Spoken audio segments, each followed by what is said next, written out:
विद्यार्थी मित्रों, सामाजिक विज्ञान विषय में આપણે આપણું ઘર પૃથ્વી એકમનું નામ શું હતું? આપણું ઘર પૃથ્વી તેના વિશે અભ્યાસ કરતા હતા. અગાઉના વિડીયોમાં આપણે સૌર પરિવારના ગ્રહો કેટલા છે, એમાં ઉપગ્રહો, લઘુગ્રહો. તો સૌર પરિવારમાં આપણે બુધ, શુક્ર, પૃથ્વી, મંગળ, ગુરુ, શનિ, યુરેનસ, નેપચ્યુન અને પ્લુટો વિશે ભણી ગયા હતા. એમાં પણ આંતરિક અને બાહ્ય ગ્રહો, કોને કેટલા ઉપગ્રહો છે, કયા રંગના ઉપગ્રહ, એટલે કે એનો રંગ કેવો છે, એનો અભ્યાસ આપણે જોઈ ગયા. કે મંગળ ગ્રહ પર જીવન શક્ય છે, કેવો ગ્રહ છે, કે ચમકતો છે કે આછા પીળાશ રંગનો છે. હવે આપણે આગળ જોઈશું.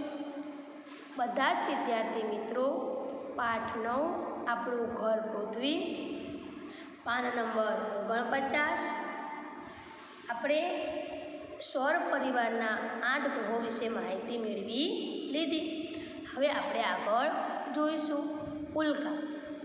કોઈ વાર તમે રાત્રે આકાશમાં તારા ખરતા હોય તેવું તમને દેખાય છે? તારા ખરવા એટલે તારા નીચે ખરતા નથી, ખરી પડતા નથી, કે તારા ખરવા. હકીકતમાં તારા ખરતા જ નથી. અવકાશમાં ફરતા પથ્થરના નાના ટુકડા અથવા ગ્રહોના નાના ભાગો જે ઉલ્કા તરીકે ઓળખાય છે. ઉલ્કા એટલે શું? તો અવકાશમાં ફરતા પથ્થરના નાના ટુકડા અથવા ગ્રહોના નાના ભાગો જે ઉલ્કા તરીકે ઓળખાય છે. આવા ટુકડા પૃથ્વીની નજીક આવતા ગુરુત્વાકર્ષણ બળના લીધે પૃથ્વી તરફ ખૂબ ઝડપથી ખેંચાઈ જાય છે. કોની તરફ? પૃથ્વી તરફ. કયા બળથી? ગુરુત્વાકર્ષણ બળને લીધે. વાતાવરણમાં પ્રવેશતા ઘર્ષણના લીધે તે સળગી ઉઠે છે. વાતાવરણમાં ઘર્ષણ થાય તો શું થાય છે? એમાં સળગી ઉઠે છે, અગ્નિ ઉત્પન્ન થઈ જાય છે. આ વખતે આકાશમાં તેજ લીસોટો દેખાય છે. તેને આપણે તારો ખર્યો એમ કહી શકાય છે. તારો સાથે ખરે છે? તો પૃથ્વીની નજીક આવતા કયા બળના લીધે? ગુરુત્વાકર્ષણ બળને લીધે પૃથ્વી તરફ એ ઝડપથી ખેંચાઈ જાય છે અને ઘર્ષણના લીધે એ સળગી ઉઠે છે અને એ વખતે આકાશમાં એક લીસોટો પડી જાય છે. તેને આપણે એવું કહીએ છીએ કે તારો ખર્યો. શું કહીશું? તારો ખર્યો. કેટલીક પૂરેપૂરી ન સળગેલી ઉલ્કાઓ પૃથ્વી પર પડી મોટા ખાડા પણ પાડી દે છે. તમે કોઈ જગ્યાએ વીજળી પડી એવું સાંભળ્યું છે? આકાશમાંથી વીજળી નીચે પડે તો શું થશે? એ જે સ્થળ હશે, એ જગ્યા હશે, એ બળી જશે. એટલે કે મહારાષ્ટ્રનું કોઈના સરોવર આવી ઉલ્કા પડવાથી જ બનેલું હોવાનું મનાય. ઉલ્કા પડવાથી કયું સરોવર બન્યું? મહારાષ્ટ્રનું કોઈના સરોવર. કયું સરોવર? મહારાષ્ટ્રનું કોઈના સરોવર. સૌરાષ્ટ્રમાં ધજાણા પાસે આવી ઉલ્કા ખરી હતી. તેનું વજન 40 કિલોગ્રામ હતું. ક્યાં પડી હતી ઉલ્કા? સૌરાષ્ટ્રમાં ધજાણા પાસે. ક્યાં પડી હતી?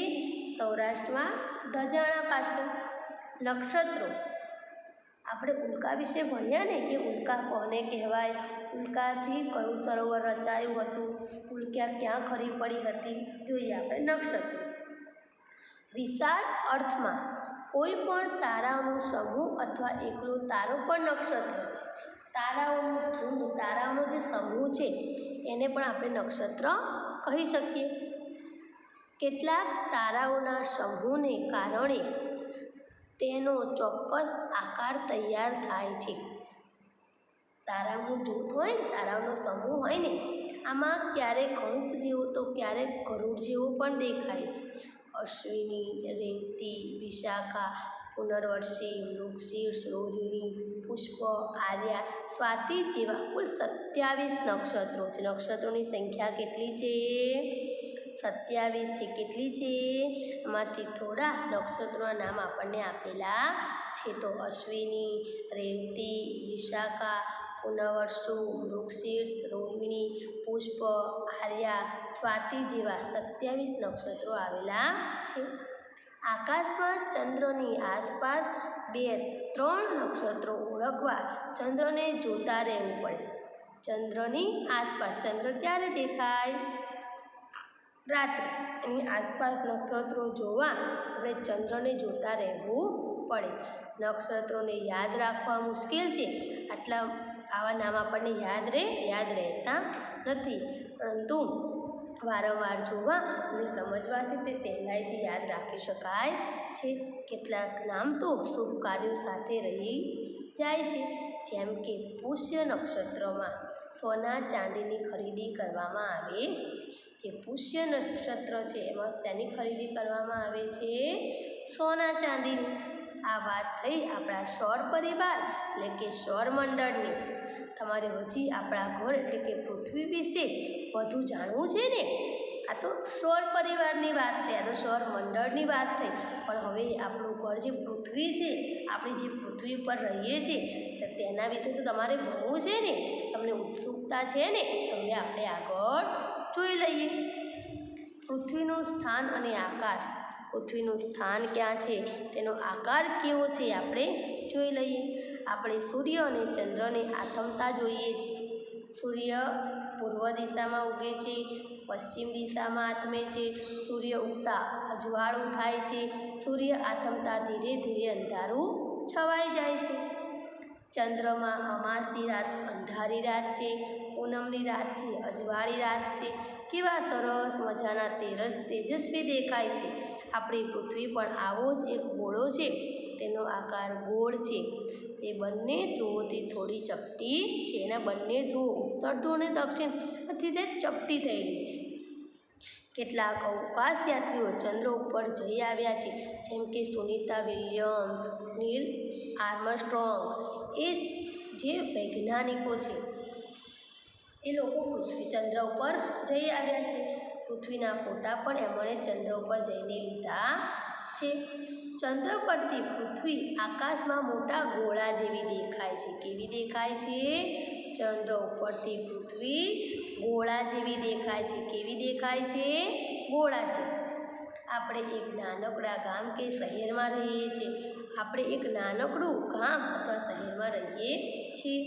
આપણે જે ભાગને જોઈ શકીએ છીએ તે પૃથ્વીનો ખૂબ નાનકડો ભાગ છે. આપણે જે ભાગને જોઈ શકીએ છીએ ને એ પૃથ્વી પરનો ખૂબ જ નાનકડો ભાગ છે. આ કારણે પૃથ્વી ગોળ છે તેનો ખ્યાલ આપણને આવી શકતો નથી. આપણને ખ્યાલ નથી આવતો કે પૃથ્વી ગોળ છે. આપણે તો એક નાનકડા ભાગમાં રહીએ છીએ. તમે ક્યારેય તૂટી ગયેલું માટલું જોયું છે? માટીનું માટલું હોય ક્યારે તૂટી જાય તમે જોયું છે?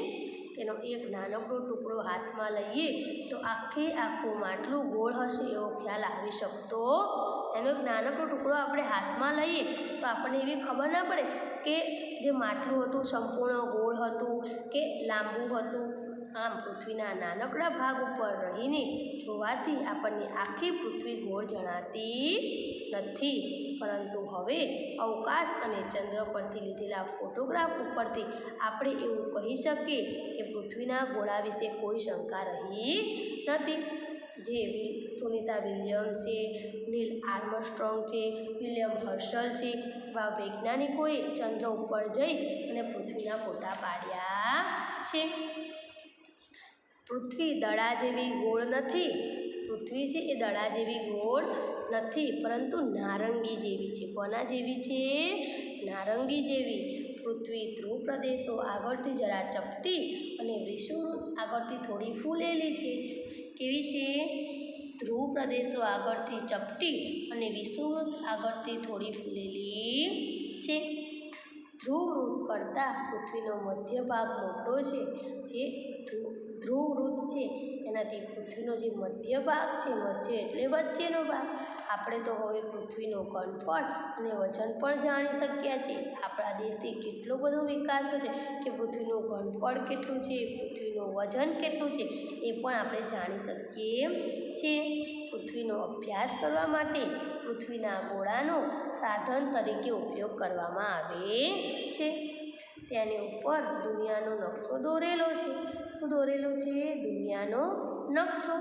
તેમાં ભૂમિખંડો, મહાસાગરો તથા મહત્ત્વના વૃત્તોના નામ લખેલા છે. શું છે?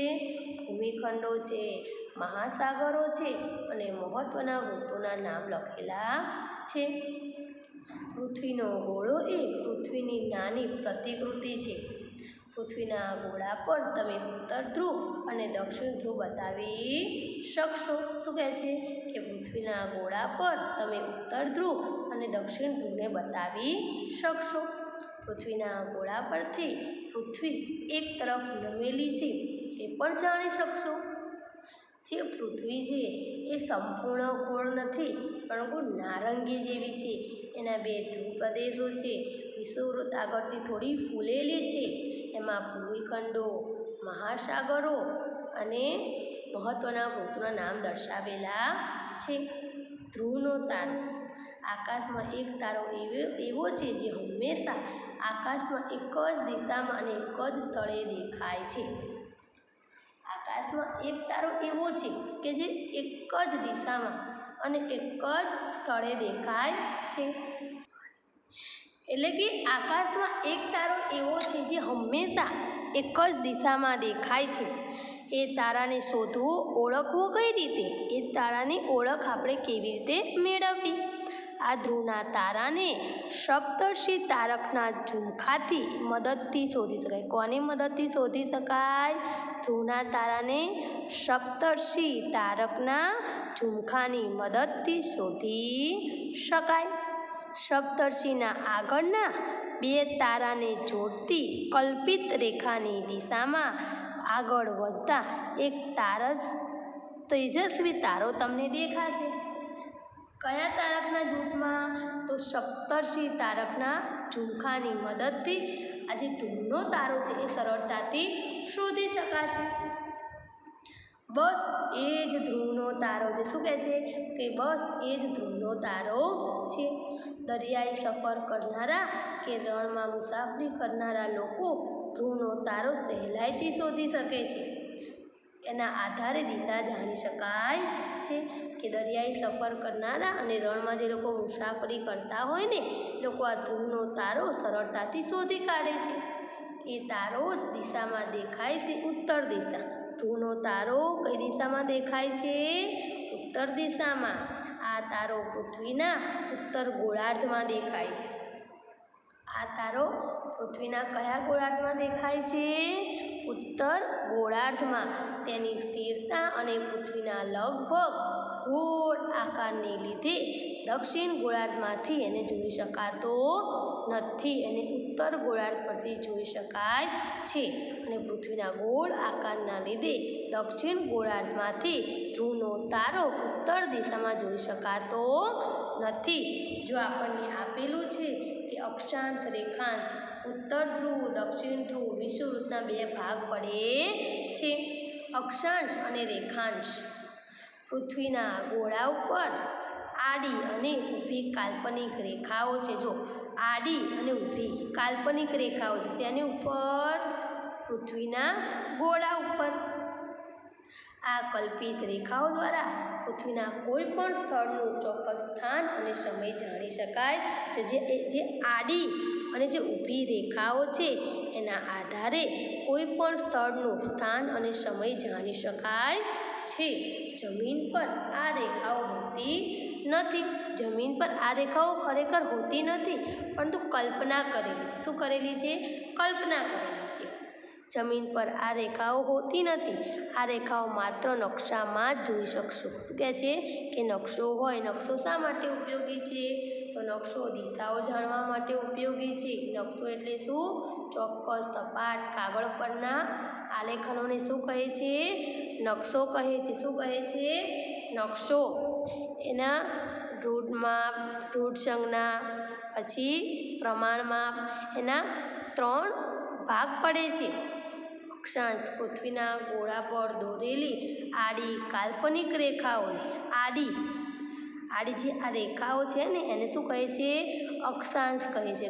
શું કહે છે? આને અક્ષાંશ કહેવામાં આવે છે. પૃથ્વીની સપાટી પરના કોઈ પણ સ્થળને જો સીધી રેખાથી પૃથ્વીના કેન્દ્ર સાથે જોડવામાં આવે તો તે રેખાથી વિષુવવૃત્તીય કાલ્પનિક સપાટી સાથે કેન્દ્ર આગળ જેટલા અંશનો ખૂણો થાય તેટલો તે સ્થળનો અક્ષાંશ બને છે. અક્ષાંશ વૃત્તોની સંખ્યા 181 છે. આગળ આપણે નક્ષત્રો જોયા હતા. નક્ષત્રોની સંખ્યા કેટલી? 27. કેટલી? 27. અને અક્ષાંશ વૃત્તોની સંખ્યા 181. બે અક્ષાંશ વૃત્તો વચ્ચે વાસ્તવિક જમીન સપાટી પર આશરે 111 કિમીનું અંતર દેખાય. કેટલું અંતર દેખાય છે? 111 કિમી. કેટલું અંતર દેખાય છે? 111 કિમીનું. તો સૌરમંડળના ગ્રહો એમાં ઉલ્કા પડવાને લીધે મહારાષ્ટ્રમાં કોયના સરોવર રચાયું. પછી બીજે ક્યાં ઉલ્કા ખરી પડી હતી? તો સૌરાષ્ટ્રમાં ધજાણા પાસે. નક્ષત્રો જોયા. નક્ષત્રોની સંખ્યા કેટલી? 27. ધ્રુવનો તારો કઈ દિશામાં દેખાય? ઉત્તર દિશામાં. કયા તારક ઝુમખાની મદદથી? સપ્તર્ષિ તારકના ઝુમખાની મદદથી. સહેલાઈથી કોણ શોધી શકે છે? તો દરિયાઈ સફર કરનારા અને રણમાં મુસાફરી કરનારા લોકો ધ્રુવના તારાને સહેલાઈથી શોધી કાઢે છે. અક્ષાંશ આડી અને ઊભી રેખા છે એને અક્ષાંશ અને રેખાંશ કહેવામાં આવે છે. અક્ષાંશ વૃત્તોની સંખ્યા કેટલી? 181. Very good. આગળ જોઈએ આપણે અક્ષવૃત્ત. પૃથ્વી ઉપર ઉત્તર અથવા દક્ષિણ ગોળાર્ધમાં વિષુવવૃત્તથી સરખા કોણીય અંતરે મળેલા સ્થળોને જોડનારું પૂર્વ પશ્ચિમ સળંગ વર્તુળને અક્ષવૃત્ત કહે છે. 1 માર્કનો પ્રશ્ન છે. અક્ષવૃત્ત એટલે તો પૃથ્વી ઉપર ઉત્તર અથવા દક્ષિણ ગોળાર્ધમાં વિષુવવૃત્તથી એક સરખા કોણીય અંતરે મળેલા સ્થળોને જોડનારું પૂર્વ પશ્ચિમ સળંગ વર્તુળ એ અક્ષવૃત્ત કહેવાય છે. એટલે ખૂણાઓ રચે છે. રેખાંશ પૃથ્વીના ગોળા ઉપર દોરેલી ઊભી કલ્પિત રેખા. ઊભી આપણે આડી એને શું કીધું? અક્ષાંશ કીધું. હવે ઊભી છે એને શું કહીશું? જો આ આડી હતી ને ઊભી, એને શું કહીશું આપણે? રેખાંશ કહીશું. શું કહીશું? રેખાંશ. રેખાંશ ધ્રુવ પાસે એકબીજાને મળે છે. ધ્રુવ તરફ જતાં આ રેખાઓ એકબીજાની નજીક આવતી જાય છે. જે ધ્રુવ તરફ આપણે જઈએ ત્યાં જે આ રેખાઓ છે એકબીજાની નજીક આવતી જાય છે. કુલ રેખાંશ વૃત્તોની સંખ્યા 360 છે. રેખાંશ વૃત્તોની સંખ્યા કેટલી? 360. જેમાં 0 અંશ રેખાંશ અને 180 અંશ રેખાંશ મહત્ત્વના. કયા રેખાંશ મહત્ત્વના છે? 0 અંશ રેખાંશ અને 180 અંશ રેખાંશ મહત્ત્વના છે. જો આગળ અક્ષાંશ વૃત્તોની સંખ્યા કેટલી? 181. રેખાંશ વૃત્તોની સંખ્યા 360. Very good. રેખાવૃત્ત. પૃથ્વીની ધરીથી મૂળ રેખાવૃત્તની કાલ્પનિક સપાટી સાથે પૃથ્વી સપાટીએ સરખા કોણાત્મક અંતરે આવેલા સ્થળોને જોડનારી ઉત્તર દક્ષિણ સળંગ રેખાને રેખાવૃત્ત કહે છે. પૃથ્વીની ધરીથી મૂળ રેખાવૃત્તની કાલ્પનિક સપાટી સાથે પૃથ્વી સપાટીએ સરખા કોણાત્મક અંતરે આવેલા સ્થળોને જોડનારી ઉત્તર દક્ષિણ સળંગ રેખાને શું કહે છે? રેખાવૃત્ત. અને અર્ધવર્તુળ પણ કહી શકાય. જે અર્ધવર્તુળ છે ને એ પણ કહી શકાય. તમારે નોટબુકમાં એક વર્તુળ દોરવાનું છે અને તમારે કર્કવૃત્ત અને મકરવૃત્ત દર્શાવી અને એની રચના બતાવવાની છે. પૃથ્વીની સપાટી પર મધ્યમાં એક આડી રેખા દોરેલી છે તે તમારે જોવાની છે. તે રેખા વિષુવવૃત્ત છે. જો મધ્યમાં એક આડી રેખા છે. શું છે? આડી રેખા. વિષુવવૃત્તથી આ જે આડી રેખા છે ને બરાબર મધ્યમાં આ કેવો ભાગ છે? મધ્ય ભાગ તો થયો ને, બંને બાજુ અડધો અડધો, એટલે એને વિષુવવૃત્ત કહે છે. ઉપરનો ભાગ એ ઉત્તર ગોળાર્ધ અને નીચેનો ભાગ એ દક્ષિણ ગોળાર્ધ. ઉત્તર અક્ષાંશ અને દક્ષિણ તરફની રેખાઓ દક્ષિણ અક્ષાંશ તરીકે ઓળખાય છે. વિષુવવૃત્તથી ઉત્તરે 23.5 કર્કવૃત્ત અને વિષુવવૃત્તથી દક્ષિણે 23.5 દક્ષિણ અક્ષાંશ રેખાને મકરવૃત્ત કહે છે. મકરવૃત્ત અને કર્કવૃત્ત બે વૃત્ત પસાર થાય છે. આ જ પ્રમાણે વિષુવવૃત્ત આશરે 66.5 ઉત્તર રેખાને ઉત્તર ધ્રુવવૃત્ત અને વિષુવવૃત્તની દક્ષિણ દિશાએ 66.5. જો ફરીથી ચલાવું છું કે વિષુવવૃત્તથી ઉત્તરે 23.5 કયા અંશ 23.5 કયો વૃત્ત કર્કવૃત્ત અને વિષુવ જે આ દક્ષિણ ભાગ છે કયો ભાગ છે દક્ષિણ એનાથી 23.5 દક્ષિણ રેખાને મકરવૃત્ત કહે છે. એ જ પ્રમાણે વિષુવવૃત્તથી ઉત્તર દિશા ઉત્તર દક્ષિણ છે ને તો જે વિષુવવૃત્ત છે એની ઉત્તર દિશા એટલે કે ઉપરની બાજુએ કેટલા અંશનો ખૂણો બને 66.5 અંશ. કેટલા અંશનો 66.5 અંશ. કેટલા અંશ 66.5 અંશ. ઉત્તર અક્ષાંશ રેખાને ઉત્તર ધ્રુવવૃત્ત કહે છે. શું કહે છે આને ધ્રુવવૃત્ત. કયું ઉત્તર દિશાનું કઈ દિશાનું ઉત્તર દિશાનું અને એનાથી નીચે 66.5 અંશ એને દક્ષિણ ધ્રુવવૃત્ત કહે છે. વિષુવવૃત્તની ઉત્તરમાં કર્કવૃત્ત સુધી તેમજ દક્ષિણમાં મકરવૃત્ત સુધી દેખાતી સૂર્યની ગતિને અયન કહેવાય. સૂર્યની ગતિને શું કહેવાય અયન કહેવાય. આની વચ્ચેના વૃત્તોને અયન વૃત્તો કહે છે. સૂર્યને આ ગતિને 6 મહિના જેટલો સમય લાગે છે. કેટલો સમય લાગે છે પૃથ્વી 66.5 અંશના ખૂણે નમે છે. કેટલા અંશના ખૂણે નમેલી છે આપણે રેખાંશ વૃત્તોની સંખ્યા કેટલી હતી 360. માં બરાબર મધ્યમાં કયો વૃત્ત પસાર થતો હતો વિષુવવૃત્ત. કયો વૃત્ત વિષુવવૃત્ત. એના બે ભાગ પડ્યા ઉત્તર અક્ષાંશ અને દક્ષિણ અક્ષાંશ. ઉત્તર અક્ષાંશમાં કર્કવૃત્ત અને દક્ષિણ અક્ષાંશમાં મકરવૃત્ત. આથી સૂર્યના કિરણો કર્કવૃત્ત અને મકરવૃત્ત વચ્ચે લગભગ સીધા જ પડે છે. તો આજે આપણે શેનો અભ્યાસ કર્યો નક્ષત્રો પૃથ્વીની રચના અને તેનું સ્થાન. પૃથ્વી કેવી છે સંપૂર્ણ ગોળ નથી પરંતુ તેનો આકાર નારંગી જેવો છે. ધ્રુવ પ્રદેશો આગળથી સહેજ ચપટી અને વિષુવવૃત્તથી થોડી ફૂલેલી છે. જે નકશો છે તેમાં તમને શું દર્શાવવામાં આવ્યું છે ભૂમિખંડો મહાસાગરો અને વૃત્તોના નામ લખેલા છે. ધ્રુવનો તારો કઈ દિશામાં દેખાય ઉત્તર દિશામાં. Very good. એ શેના આધારે જાણી શકાય તો સપ્તર્ષિ તારકના ઝુમખાથી. કયા ઝુમખાથી સપ્તર્ષિ તારકના જૂથની મદદથી તે આપણે જાણી શકીએ. ખરેખર પૃથ્વી ઉપર આવી કોઈ રચનાઓ નથી પરંતુ કલ્પના કરવામાં આવી છે. કેમ કે આપણે કોઈ દેશમાં જે એના વિશે આપણે જાણતા નથી કોઈ સ્થળ છે તેના વિશે આપણે માહિતી મેળવવી હોય તો આપણે જે આ આડી ઊભી રેખાઓ છે એના દ્વારા જાણી શકીએ. નકશો એટલે શું ચોક્કસ સપાટ કાગળ પરના આલેખનો.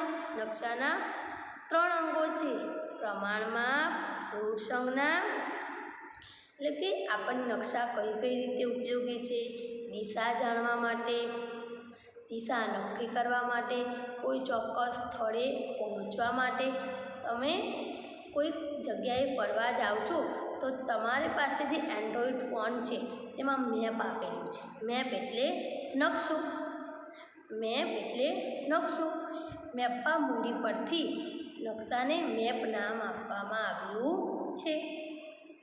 એટલે કે નકશો એમાં આપણે જે જગ્યાએ પહોંચવું હોય એનું નામ આપણે લખી દઈશું તો તે જગ્યાએ આપણે સરળતાથી પહોંચી શકશું. જો આપણે કદાચ રોંગ ખોટી સાઈડે ગયા હશું તો તરત જ લાલ ચિહ્ન દર્શાવશે કે તમે જે જગ્યાએ જઈ રહ્યા છો એ જગ્યા ખોટી છે. તો જે બરોબર સીધી જ રસ્તો પડતો છે ત્યાંથી આપણને એરો બતાવશે. એટલે તમે તો જાણી શકો. કોઈ જગ્યાએ પ્રવાસે ગયા હોય તો તમારા મમ્મી પપ્પા મેપમાં ના આધારે આપણે જગ્યાએ પહોંચી ગયા હઈશું. ધૂળનો તારે ઉત્તર દિશામાં દેખાય છે. એમાં આપણે આડી ઊભી રેખાઓ છે, એમાં અક્ષાંશ રેખાંશ બરાબર મધ્યમાં વિષુવવૃત્ત પસાર થાય છે. એના બે આડા વૃત્ત પડે છે, એક કર્કવૃત્ત અને બીજો મકરવૃત્ત. રેખાંશની સંખ્યા 360 છે, અક્ષાંશ વૃત્તોની સંખ્યા 181 છે અને જે નક્ષત્રો છે એની સંખ્યા કેટલી છે? 27. Very good. વિદ્યાર્થી મિત્રો, આ પૃથ્વીનો ગોળો છે. પૃથ્વીના આ ગોળા વિશે આપણે થોડી ઘણી માહિતી મેળવીને તો હવે આપણે પૃથ્વીનો ગોળો જ જોઈ લઈએ. પૃથ્વીના ગોળામાં આડી અને સીધી રેખાઓ આપેલી છે. ખરેખર પૃથ્વીમાં આવી આડી કે ઊભી રેખાઓ છે જ નહીં, પરંતુ આપણને તમે જોઈ શકશો કે પૃથ્વીના ગોળામાં આપણા દેશ કેટલા આખા જગતમાં આખા વિશ્વમાં કેટલા દેશો આવેલા છે. એટલે કે આ ઉત્તર ધ્રુવ છે. કયો ધ્રુવ છે? ઉત્તર. એમાં એટલાન્ટિક સરોવર આવેલું છે કે એટલાન્ટિક મહાસાગરોના નામ વિશે આપણે અગાઉના વિડીયોમાં અભ્યાસ કરીશું. જે આડી અને ઊભી રેખાઓ છે એ અક્ષાંશ અને રેખાંશ દર્શાવે છે. અક્ષાંશ વૃત્તોની સંખ્યા કેટલી છે? 181. સરસ. અને રેખાંશ વૃત્તો કેટલા છે? 360. એના આધારે આપણે દિશાઓ કેટલી છે? 4 દિશાઓ: ઉત્તર, દક્ષિણ, પૂર્વ, પશ્ચિમ. દિશાઓના આધારે પણ આપણે ચોક્કસ સ્થળ જાણી શકીએ છીએ. આપણે કયા દેશમાં રહીએ છીએ? ભારત દેશમાં. તો ભારત દેશ એ ગુજરાતમાં પશ્ચિમ દિશામાં આવેલું છે. જે ઉત્તર છે એમાં આપણને પેસિફિક મહાસાગર, એટલાન્ટિક મહાસાગર, હજુ આપણે મહાસાગરો વિશે અભ્યાસ કર્યો નથી. તો આપણે આ જોયું શું છે? પૃથ્વીનો ગોળો. પૃથ્વીના ગોળા વિશે તમારે તમારી નોટબુકમાં ગોળ રાઉન્ડ કરી અને તમારે અક્ષાંશ અને રેખાંશ વૃત્તો દર્શાવવાના છે. મેં તમને અગાઉ પણ માહિતી આપી કે જે અક્ષાંશ વૃત્તો અને રેખાંશ વૃત્તો છે એ કાલ્પનિક છે. એના વિશે આપણે પૃથ્વી ઉપર કોઈ વૃત્તો દર્શાવવામાં આવ્યા નથી. પરંતુ જે વૈજ્ઞાનિકો છે જેમ કે સુનિતા વિલિયમ્સ, કલ્પના ચાવલા, નીલ આર્મસ્ટ્રોંગ, એ જે વૈજ્ઞાનિકો છે એમણે ચંદ્ર ઉપર જઈ અને પૃથ્વીના ફોટા લીધા છે. જે પૃથ્વી છે એનો આકાર સંપૂર્ણ ગોળ નથી, પરંતુ એનો આકાર નારંગી જેવો છે. તમે જે ગામ કે શહેરમાં રહો છો, તમે કયા ગામમાં રહો છો?